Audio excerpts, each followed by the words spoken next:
Kalau yang apa guna-guna itu memang masih baru-baru kemarin kan. Iya, belum lama ini ya? Iya, belum lama. Masih berapa bulan sih? Sekitar setahun lah paling. Guna-guna. 12 like.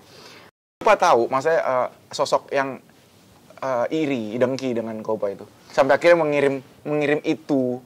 Mungkin aku sempat bertanya kepada orang yang lebih paham kan tentang begituan. Ya aku tahu, maksudnya aku juga gak berani seuzon, tapi yang kata orang yang paham itu aku tahu dia siapa. Oh.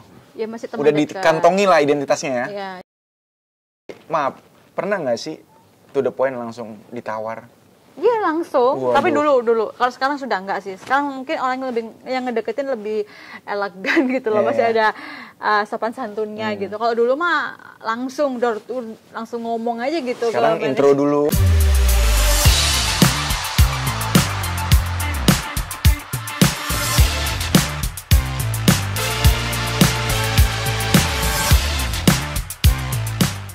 Tapi perlahan itu akan melekat sendiri. Proses kan. Keluarga Kopa itu sebagai apa? Apalagi kemarin kan sempat ramai itu katanya.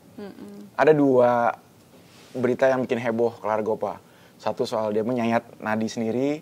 Kedua soal kata sempat dikena guna-guna. Yeah. Nah, bisa cerita itu? Kenapa keluarga Kopa ada kepikiran untuk mengakhiri hidup? Iya waktu itu memang kan urusan percintaan juga kan. Jadi ya tahu sendiri kan waktu itu sama siapa. Kata Patkai itu, cinta, derita tiada akhir. Ya gitulah pokoknya kalau itu urusan percintaan gitu. Kalau yang apa guna-guna itu memang masih baru-baru kemarin kan. Iya, belum lama ini ya? Iya, belum lama. Masih berapa bulan sih? Sekitar setahun lah paling. Guna-guna. 12 like. Ya itu biasa persaingan di dunia artis itu seperti apa kan? Arahnya ke situ? Iya. Waduh. Gitu. Ya adalah maksudnya. Ya, masih ada yang percaya gitu-gitu? Iya, aku sebenarnya tuh kurang percaya sih hal begitu. Cuman itu terjadi pada kehidupan aku. Jadi aku mau nggak mau harus percaya. Nggak, maksudnya ada orang percaya menggunakan itu untuk menyingkirkan saingan gitu? Iya. Jahat? Iya. Makanya kan ya kadang kan juga kita introspeksi diri gitu loh. Aku orangnya lebih ke introspeksi. Aku pernah salah nggak ya sama orang gitu. Iya. Jadi walaupun ketika aku syuting, aku selalu minta maaf kepada orangnya, siapapun orangnya gitu kan. Kita nggak bisa menuduh saat itu orang gitu kan, nggak bisa. Makanya harus, makanya tadi mulutmu tuh harimaumu, hati-hati aja. Tapi Kopa tahu, maksudnya sosok yang iri, dengki dengan Kopa itu. Sampai akhirnya mengirim itu. Mungkin aku sempat bertanya kepada orang yang lebih paham kan tentang begituan. Ya aku tahu, maksudnya aku juga gak berani seuzon, tapi yang kata orang yang paham itu aku tahu dia siapa. Oh. Ya masih teman udah dekat. dikantongi lah identitasnya ya. Ya, cuman aku nggak berani menuduh itu benar. Karena kan kita nggak tahu, nggak ada bukti. Nggak ada bukti hal-hal begitu tuh kita nggak bisa ngebuktiin. Gitu. Dugaan aja. Ya, karena bisa juga itu korin kan, namanya. Maksudnya kita kan punya korin, punya saudara kembar yang mungkin ya dari perilaku kita. Makanya introspeksi aja deh, kita sekarang introspeksi diri. Tapi kayak kan dari 2019 ke sekarang, pernah nggak sih mendapatkan hal-hal perlakuan tidak enak dari saingan, dari penggemar, atau selama mengejar karirnya ini? Perilaku nggak enak dari penggemar ya? Ya, dari penggemar, dari saingan, atau tadi juga disebutin kan dalam mengejar cita-citanya sempat dilecehkan ya, tanda kutip. Mau ini bisa ini apa ini gitu kan? Iya, karena kan ya itu, kita nggak bisa menghindari karena image kita tuh yang begitu dulunya. Jadi ya mau nggak mau orang itu kalau mau ngedeketin ya tujuannya pasti begitu kan. Makanya ya ngerubah itu memang butuh proses gitu. Tapi sampai per detik ini pun juga masih banyak kok yang begitu gitu. Masih banyak banget. Masih mendekati dengan tujuan itu. Iya. Tapi maaf, pernah nggak sih to the point langsung ditawar? Iya langsung. Waduh. Tapi dulu. Kalau sekarang sudah enggak sih. Sekarang mungkin orang yang ngedeketin lebih elegan gitu loh. Masih ada sopan santunnya gitu. Kalau dulu mah langsung langsung ngomong aja gitu. Sekarang intro gimana? Sekarang masih ada prosesnya. Terus hal itu sempat dirasakan ketika awal. Nah terus sempat tadi percintaan itu udah bisa dilewatin, udah bisa move on, atau masih kepikiran? Sudah bisa move on lah. Kan kita harus move on dari orang yang menyakiti kita. Iya. Terus yang ini hal yang terberat juga? Itu hal yang paling terberat sih saat itu memang. Karena aku sudah memutuskan untuk keluar dari entertain gitu. Karena orang itu kan. Nah, akhirnya aku disuruh berhijab. Ya sudahlah, aku pokoknya nurut semuanya apa yang dikata dia gitu. Terus tiba-tiba ya di belakangnya ternyata aku ditinggalin gitu. Jadi kayak wow, keren banget. Tinggalinnya tuh nggak ada kata-kata. Tiba-tiba aku dijauhin aja Dikhianati gitu. lah ya. Ya. Terus yang terbaru di Guna-Guna ini. Jadi di antara apa? Di antara fase-fase itu yang paling terberat tuh yang mana? Di Guna-Guna sih yang paling berat. Ini.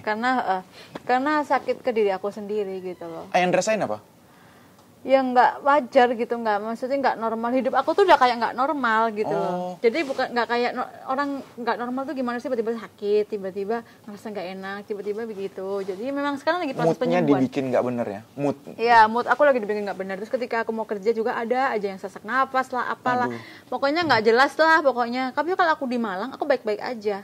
Oh, justru di tanah kelahiran aman? Iya, setiap aku bikin story ada agenda apapun tuh selalu pokoknya kayak wah datang nih, aku selalu harus begitu. Jadi kalau kata orang yang lebih paham, kalau kamu udah kerasa nggak enak, kamu harus dalam hati kamu harus wah aku digarap nih, itu nggak bakalan masuk, katanya begitu. Memang aku lagi proses penyembuhan kan, jadi aku secara tidak langsung tuh aku udah kayak ngejalaninnya itu udah di luar kepala gitu loh. Waduh, aku badan aku nggak enak, wah aku di ini nih, aku di ini nih gitu. Sugesnya dikasih, pokoknya kalau harus merasa gitu, iya. Gitu. Seru kan ini jatuh bangunnya Clara Goppa. Kita juga nggak tahu dia nekat dari lulus SMA ya ke Jakarta sama ibunya, ternyata ditipu, diturunin di tol jam 2. Mantap banget, Kak. Jam 2 malam ya. Jam 2 pagi. Itu menurut kita yang denger aja tuh sedih, tapi dia biasa aja. Itu sebuah ujian yang harus dilewatin. Terus sempet pengen mengiris itu kan. Untung selamat ya. Jangan diulang lagi, Mbak. Jangan. Nggak baik. Amit-amit. Terus yang ketiga, dia baru aja kena guna-guna katanya. Dia ngerasain guna-guna itu ngedrop aja atau gatel atau diapain? Iya, ada yang waktu off air tuh nggak bisa keluar suara, tiba-tiba. Aduh, banyak banget lah pokoknya. Tiba-tiba syuting itu pingsan. Kayak gitu? Pingsan? Iya, tiba-tiba syuting itu pingsan. Kayak kemarin itu tiba-tiba pingsan. Itu benar-benar nyata. Aduh, wah, parah banget sih kalau ke badan tuh nggak karu-karu. Makanya kita harus berpositif thinking gitu. Nggak ada yang hal yang kayak misalnya hal yang nggak wajar lain kan? Kayak berdarah apa, tiba-tiba muntah darah nggak? Ya ada waktu itu juga. Ada kan yang lagi viral juga kemarin tuh. Aku sempat cerita semuanya supaya dia tahu, yang lihat biar yang ngirim itu supaya lihat gitu. Nggak apa-apa gitu loh. Karena ya mungkin dia kesel sama aku, bisa jadi. Kita kan kadang-kadang nggak tahu, namanya kita tuh manusia biasa, bukan manusia sempurna gitu ya. Ngomong kita bercanda dibawa serius kan, kita nggak bisa menyamakan karakter kita sama dia gitu loh. Tapi satu yang harus semua netizen tahu. Clara Goppa tidak wajib membahagiakan kalian. Tidak wajib membuat orang bahagia. Itu bukan kewajiban kamu sebenarnya. Gitu. Oke, cukup sini dulu deh sama Clara Goppa. Kita nanti akan ngobrol lebih dalam lagi sama Mbak Clara Goppa. Tapi seru kan? Begitulah perjalanannya seorang Clara Goppa yang mengejar karir di dunia dangdut. Nggak mudah loh. Butuh mental yang kuat.